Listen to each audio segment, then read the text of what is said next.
In the hush of forgotten echoes, where time lay dormant like a long forgotten dream, there sprawled an abandoned town, its cobblestone streets crisscrossed in a meandering dance of decay, a cryptic testament to the whispers of yesteryears, where the air hung heavy with the residue of a once vibrant existence.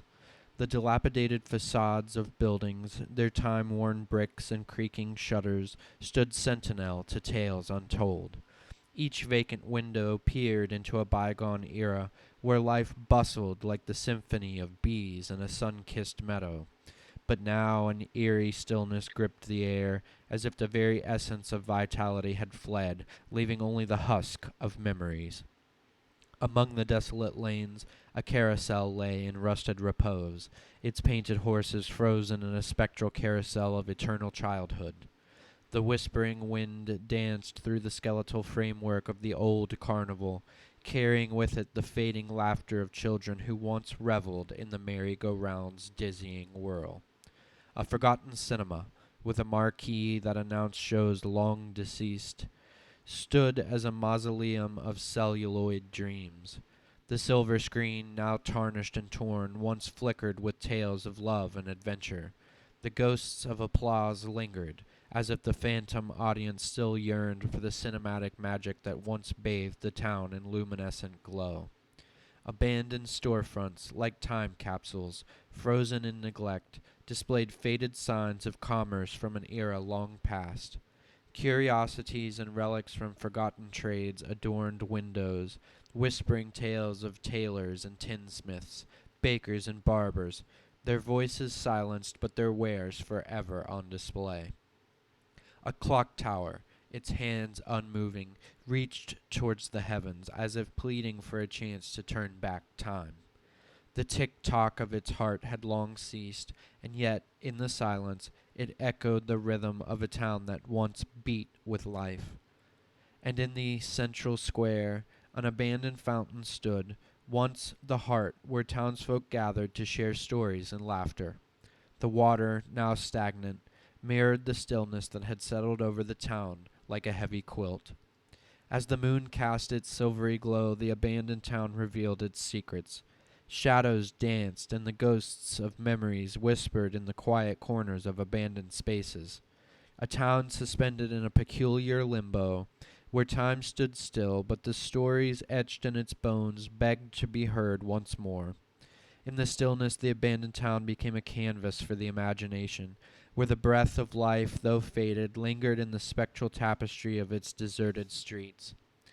As the moonlight caressed the crumbling cobblestones, a lone swing swayed in a forgotten playground, its rhythmic creaks harmonizing with the soft nocturnal breeze.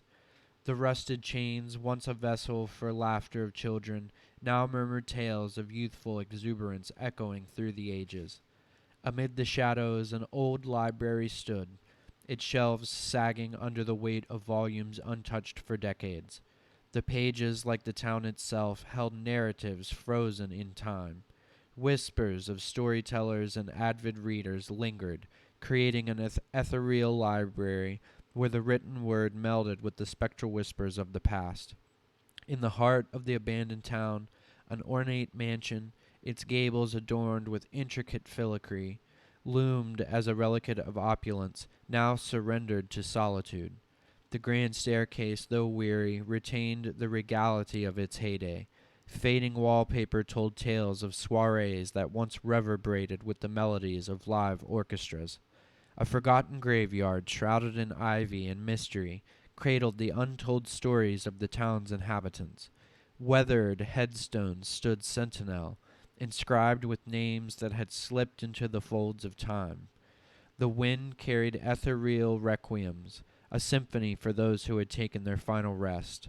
A boarded-up schoolhouse with empty desks and dusty chalkboards mirrored the stillness of the classrooms that once buzzed with the energy of eager learners.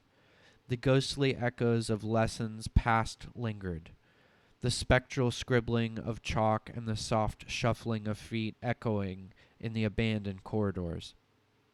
In the town's outskirts, a deserted fairground emerged, its rides frozen in an eternal carnival of desolation. Ferris wheels stood motionless against the horizon, their skeletal spokes reaching for the stars. The ghostly laughter of a bygone crowd resonated, a phantom celebration suspended in the carnival's spectral embrace. As dawn approached, the abandoned town, bathed in the first light, revealed its enigmatic beauty. The ethereal tapestry of memories and forgotten tales shimmered, and for a moment it seemed as if the pulse of life would return. Yet the stillness persisted, and the town remained a spectral oasis, a testament to the ephemeral nature of existence.